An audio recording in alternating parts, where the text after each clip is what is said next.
this picture to kind of set up the point here. So you're at a farmer's market, I think, right, or a vendor thing. Yep, that's our first farmer's market, September 24th. And some of that's even like, what am I going to wear? What's the weather going to be like? And how are you going to present yourself? There's that, and you got the logo, of course, and the peppers, but this leads into my comment or the thought on like the blog post, large versus small, right? This is the reality of a small hot sauce maker, barbecue sauce, what everyone is in the sauce business, right? And you're entering that, so it's hot sauce, and making sure that whatever you're producing, there's a consistent quality. You talk about in your blog post, of course, with large corporations, right? The thing that they really provide is that consistency, right? I can eat a McDonald's hamburger now. The first time I had a McDonald's hamburger was probably in like 1979, to my recollection, and it tastes the same, right? And if you had some of that burger left, you probably still eat it today. It's probably still good, right? Yep. but here you are. This picture kind of says a lot, right? Hey, you got a normal 9 to 5 job. Now you're hustling, right? So any successes you receive from this is through a lot of hard work, right? And that's all yours to reap and be proud of. But here, let's say this is your first one. I guess I'm glad I went with this. You've got the sauces out there. You've got some chips, I guess, for sampling.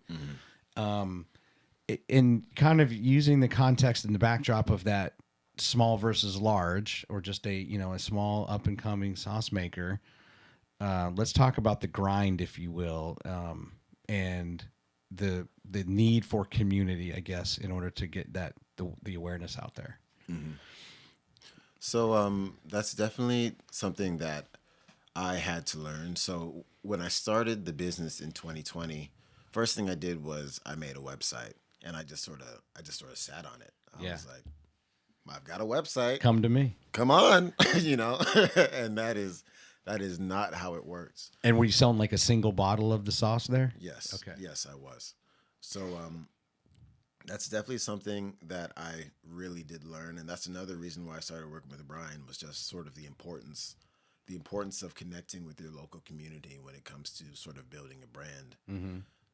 So the farmers market definitely was the turning point of the business when it comes to sort of getting our name out there, brand recognition, all of those things.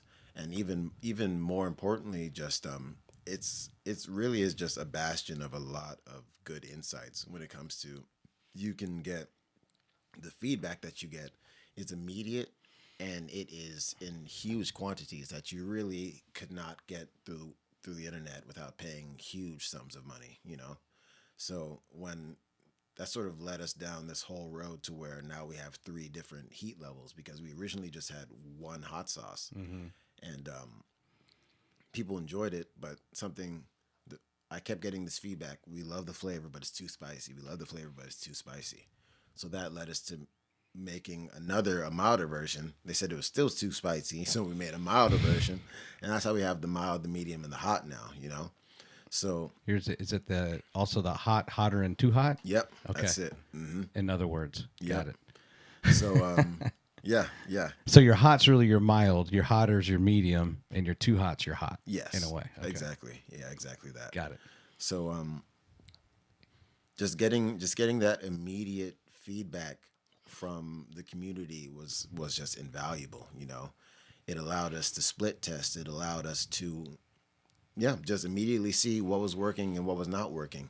And it also sort of put us into the community to where we're growing with them, and just the fact that we're local, it's something that at least this is something that I strive to do as the owner of the brand. I'd like to make a brand that people are proud to be a part of, that are proud to represent, something that's a little bit of a hidden gem for them, to where when you buy in early, when you as you see us grow, you get to take pride in that as well, because the community is literally they're feeding their energy into us and allowing us to grow, which is why I try to sort of give that energy back to them. I feel like that's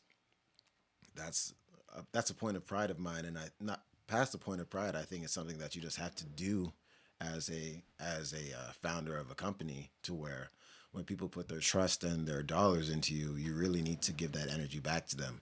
Yeah. And the way that you give that energy back to them, especially as a CPG brand where we actually make products, is the quality.